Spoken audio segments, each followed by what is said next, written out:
ഒരു 30 വയസ്സ് കഴിയുമ്പോൾ തന്നെ നമ്മൾ ഒന്ന് വീഴുമ്പോൾ ബോഡി ബാലൻസ് ചെയ്യാൻ വേണ്ടി കൈ കുത്തുമ്പോൾ കൈയിൻ്റെ കുഴ പെട്ടെന്ന് പൊട്ടുക, അല്ലെങ്കിൽ തന്നെ പെട്ടെന്ന് കാലുകളും അല്ലെങ്കിൽ കൈകളിലൊക്കെ എല്ലുകൾ പൊട്ടുന്ന ഒരു കണ്ടീഷൻ നമ്മുടെ ഇടയിൽ ഇന്ന് കാണാറുണ്ട്.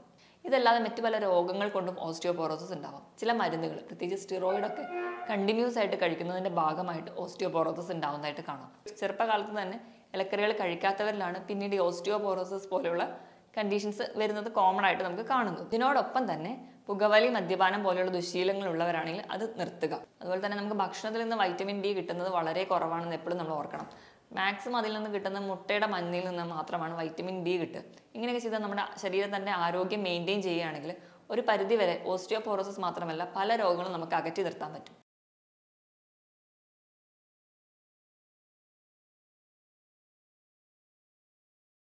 ഹായ്, ഞാൻ ഡോക്ടർ പ്രിയ, Q1P ഹെൽത്ത് കെയറിലെ ഹോമിയോപ്പതിക് ഫിസിഷ്യനാണ്.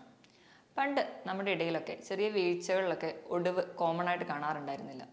പക്ഷേ ഇന്ന് ഒരു 30 വയസ്സ് കഴിയുമ്പോൾ തന്നെ നമ്മൾ ഒന്ന് വീഴുമ്പോൾ ബോഡി ബാലൻസ് ചെയ്യാൻ വേണ്ടി കൈ കുത്തുമ്പോൾ കൈയിൻ്റെ കുഴ പെട്ടെന്ന് പൊട്ടുക, അല്ലെങ്കിൽ തന്നെ പെട്ടെന്ന് കാലുകളും അല്ലെങ്കിൽ കൈകളിലൊക്കെ എല്ലുകൾ പൊട്ടുന്ന ഒരു കണ്ടീഷൻ നമ്മുടെ ഇടയിൽ ഇന്ന് കാണാറുണ്ട്.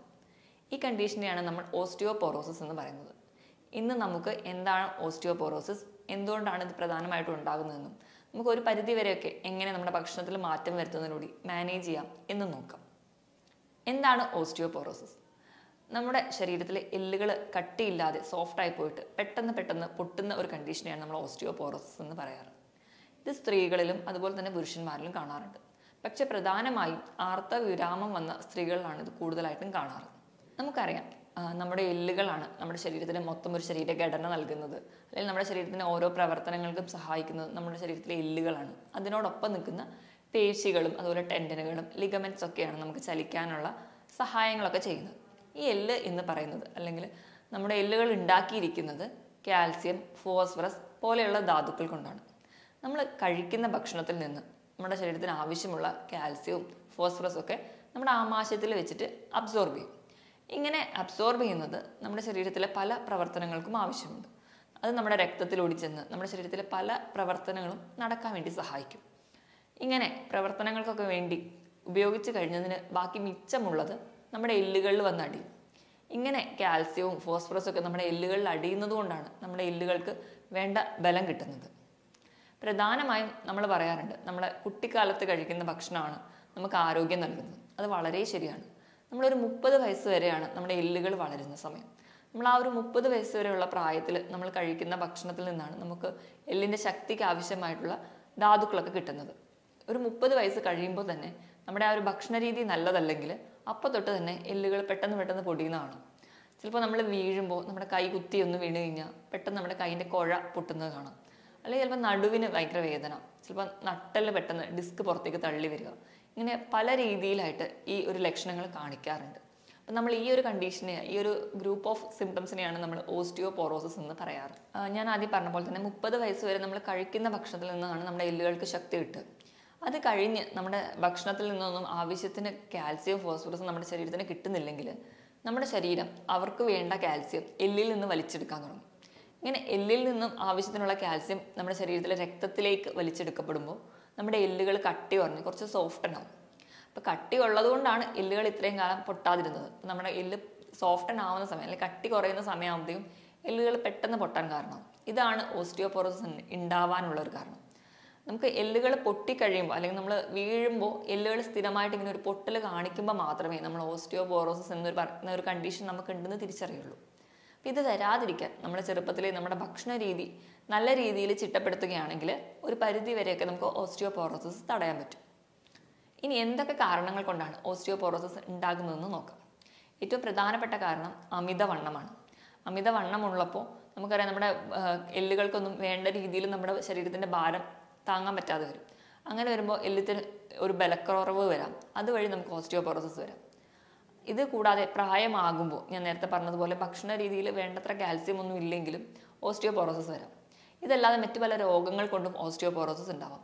ഹൈപ്പോതൈറോയിഡിസം, തൈറോയ്ഡ് ഗ്രന്ഥിക്ക് എന്തെങ്കിലും രോഗങ്ങൾ ബാധിച്ചാൽ അതുമൂലം ഓസ്റ്റിയോപോറോസിസ് ഉണ്ടാവും. ചില മരുന്നുകൾ, പ്രത്യേകിച്ച് സ്റ്റിറോയിഡൊക്കെ കണ്ടിന്യൂസ് ആയിട്ട് കഴിക്കുന്നതിൻ്റെ ഭാഗമായിട്ട് ഓസ്റ്റിയോപോറോസിസ് ഉണ്ടാവുന്നതായിട്ട് കാണാം.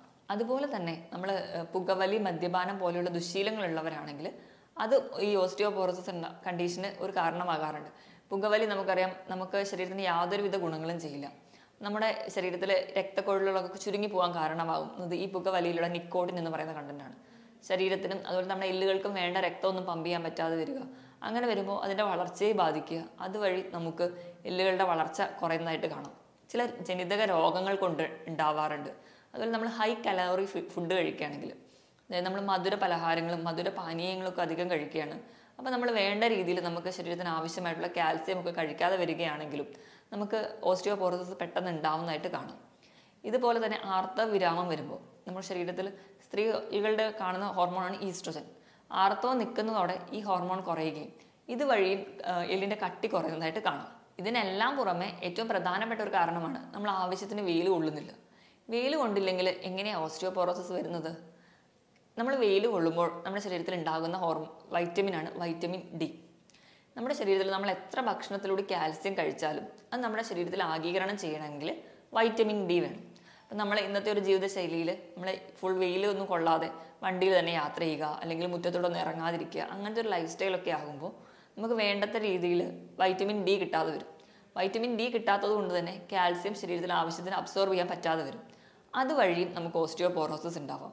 അതുപോലെ തന്നെ വ്യായാമക്കുറവ്. നമ്മൾ ഒരു അവയവങ്ങൾ ഉപയോഗിക്കുമ്പോൾ മാത്രമേ അതിൻ്റെ പ്രവർത്തനം കുറച്ചും കൂടി മെച്ചപ്പെടുള്ളൂ. നമ്മൾ നല്ലോണം ഭക്ഷണമൊക്കെ കഴിക്കുന്നുണ്ട്, ബോഡി വെയിറ്റ് ഒക്കെ ആവശ്യത്തിനുണ്ട്, പ്രത്യേകിച്ച് വ്യായാമം ഒന്നും ഇല്ലെങ്കിൽ നമ്മുടെ ശരീരത്തിന് പ്രത്യേകിച്ച് ഒരു എക്സസൈസ് കൊടുക്കാതിരുന്നു കഴിഞ്ഞാലും അതിന് വേണ്ടത്ര ബലം കിട്ടാതെ വരും. അതുവഴിയും നമുക്ക് ഓസ്റ്റിയോപോറോസിസ് പോലെയുള്ള കണ്ടീഷൻസ് ഉണ്ടാവാറുണ്ട്. നമ്മുടെ ശരീരത്തിൽ ഒരു ദിവസം വേണ്ട കാൽസ്യത്തിൻ്റെ അളവ് എന്ന് പറഞ്ഞാൽ 1 ഗ്രാമാണ്. 1 ഗ്രാം എന്ന് പറഞ്ഞാൽ ഏകദേശം 1000 മില്ലിഗ്രാം മുതൽ ഒരു 1200 മില്ലിഗ്രാം വരെ കാൽസ്യമാണ് നമുക്ക് ഒരു ദിവസം വേണ്ടത്. ഇനി നമുക്ക് ഓസ്റ്റിയോപോറോസിസ് ഉണ്ടാകുന്നതിൻ്റെ ലക്ഷണങ്ങൾ എന്തൊക്കെയാണെന്ന് നോക്കാം. ഏറ്റവും പ്രധാന ലക്ഷണവും ഏറ്റവും കോമൺ ആയിട്ട് കാണുന്നത്, നമ്മൾ വീഴുമ്പോൾ ചെറുതായിട്ടൊന്ന് വീണാൽ പോലും പെട്ടെന്ന് അവിടെ ബാധിക്കുന്ന ആ ഒരു അസ്ഥികൾക്ക് അല്ലെങ്കിൽ സന്ധികൾ പൊട്ടുക. ഞാൻ നേരത്തെ പറഞ്ഞതുപോലെ കൈ കുത്തി വീണ പെട്ടെന്ന് കൈൻ്റെ കുഴ പൊട്ടുക. ചിലപ്പോൾ കുറച്ച് പ്രായമായവരൊക്കെ ആണെങ്കിൽ ബാത്റൂമിലൊക്കെ തെന്നി വീണ് കഴിഞ്ഞാൽ പെട്ടെന്ന് കാലിന് ഒടിവ് വരിക, എല്ലുകൾ പൊട്ടുന്ന ഒരു കണ്ടീഷനായിട്ടാണ് കൂടുതലും കാണിക്കുക. ഇത് കൂടാതെ തന്നെ നമുക്ക് ചെറിയ തോതിൽ നമ്മുടെ ഹൈറ്റിന് കുറവ് വരുന്ന പോലെ കാണും. അതിന് പ്രധാന കാരണം എന്ന് പറഞ്ഞു കഴിഞ്ഞാൽ നമുക്കറിയാം, നമ്മുടെ കശേരുകളുടെ ഇടയിൽ ഡിസ്ക് എന്ന് പറയുന്ന ഒരു അവയവമുണ്ട്. അതായത് ഇവയാണ് ഷോക്ക് അബ്സോർബറായിട്ട് നമ്മളെ സഹായിക്കുന്നത്. ഇപ്പം നമ്മൾ വണ്ടിയിലോ അല്ലെങ്കിൽ പ്രത്യേകിച്ച് ഓട്ടോയിലൊക്കെ യാത്ര ചെയ്യുമ്പോൾ പെട്ടെന്ന് ഗട്ടറിൽ വീഴുമ്പോൾ ചിലർ പറയാറുണ്ട്, അയ്യോ കഠിനമായ നടുവേദന വന്നു. ഈ ഒരു സമയത്ത് നമ്മുടെ കശേരുകളുടെ ഇടയിലുള്ള ഡിസ്കുകൾ പുറത്തേക്ക് വരുന്നതാണ്.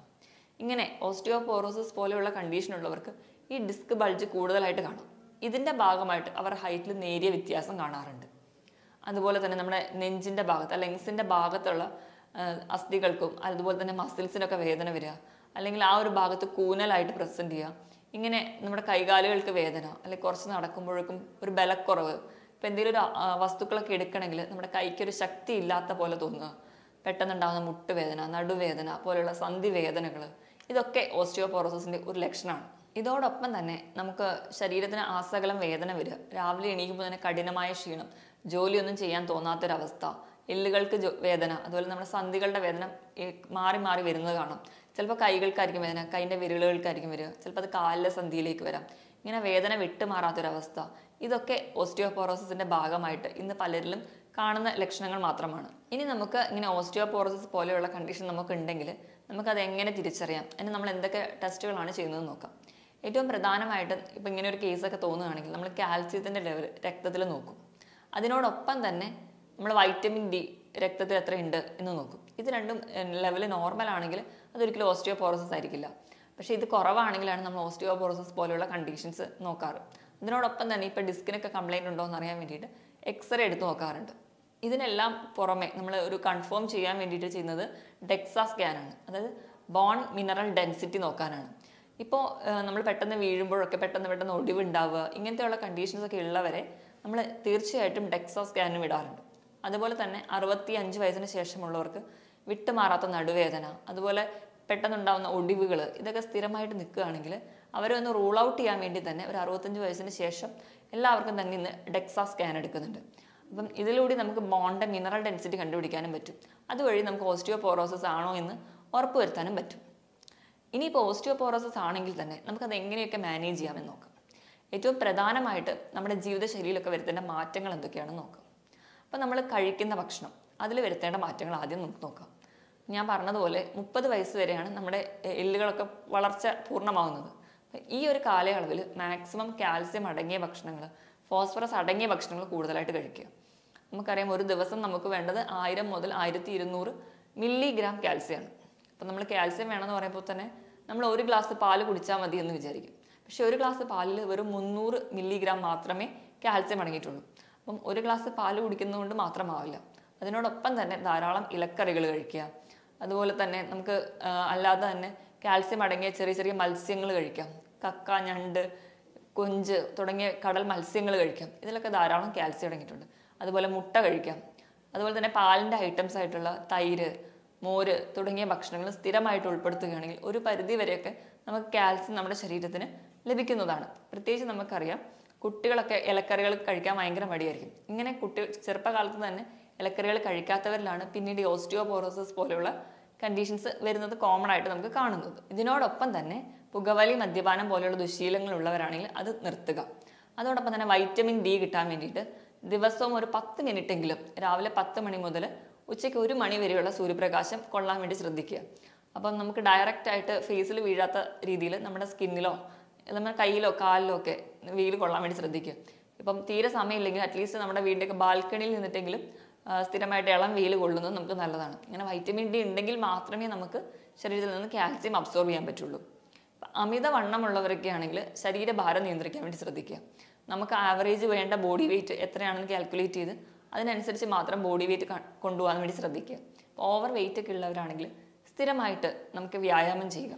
നമ്മുടെ ഹാർട്ട് റേറ്റ് കൂടുന്ന രീതിയിലുള്ള വ്യായാമങ്ങൾ ചെയ്യാം. എയറോബിക് എക്സസൈസുകൾ ചെയ്യാം, ജോഗിങ് ചെയ്യാം, നീന്തൽ, അതുപോലെ തന്നെ സൈക്ലിംഗ് തുടങ്ങിയ വ്യായാമങ്ങൾ സ്ഥിരമായിട്ട് ചെയ്യാം. ആഴ്ചയിൽ 5 ദിവസമെങ്കിലും 45 മിനിറ്റ് മുതൽ 1 മണിക്കൂർ വരെ സ്ഥിരമായിട്ട് വ്യായാമം ചെയ്യുകയാണെങ്കിൽ നമുക്കൊരു പരിധി വരെ എല്ലുകളുടെ ബലവും കൂടാൻ പറ്റും. അതുപോലെ തന്നെ നമ്മുടെ ശരീരഭാരം നിയന്ത്രിക്കാനും പറ്റും. അപ്പം ഞാൻ ഈ പറഞ്ഞ രീതിയിലെല്ലാം ഭക്ഷണം കൂടുതലായിട്ട് ശ്രദ്ധിച്ച് കഴിക്കാൻ വേണ്ടി ശ്രദ്ധിക്കുക. അതുപോലെ തന്നെ നമുക്ക് ഭക്ഷണത്തിൽ നിന്ന് വൈറ്റമിൻ ഡി കിട്ടുന്നത് വളരെ കുറവാണെന്ന് എപ്പോഴും നമ്മൾ ഓർക്കണം. മാക്സിമം അതിൽ നിന്ന് കിട്ടുന്ന മുട്ടയുടെ മഞ്ഞയിൽ നിന്ന് മാത്രമാണ് വൈറ്റമിൻ ഡി കിട്ടുക. മാക്സിമം നമ്മൾ വെയിൽ കൊള്ളുക. അതുപോലെ തന്നെ ദിവസം ഒരു 2 മുതൽ 3 ലിറ്ററോളം വെള്ളം കുടിക്കുക. ഇങ്ങനെയൊക്കെ ചെയ്താൽ നമ്മുടെ ശരീരത്തിൻ്റെ ആരോഗ്യം മെയിൻറ്റെയിൻ ചെയ്യുകയാണെങ്കിൽ ഒരു പരിധി വരെ ഓസ്റ്റിയോപോറോസിസ് മാത്രമല്ല പല രോഗങ്ങളും നമുക്ക് അകറ്റി നിർത്താൻ പറ്റും. മറ്റൊരു ഹെൽത്ത് ടോപ്പിക്കുമായിട്ട് വീണ്ടും കാണുന്നത് വരെ നന്ദി.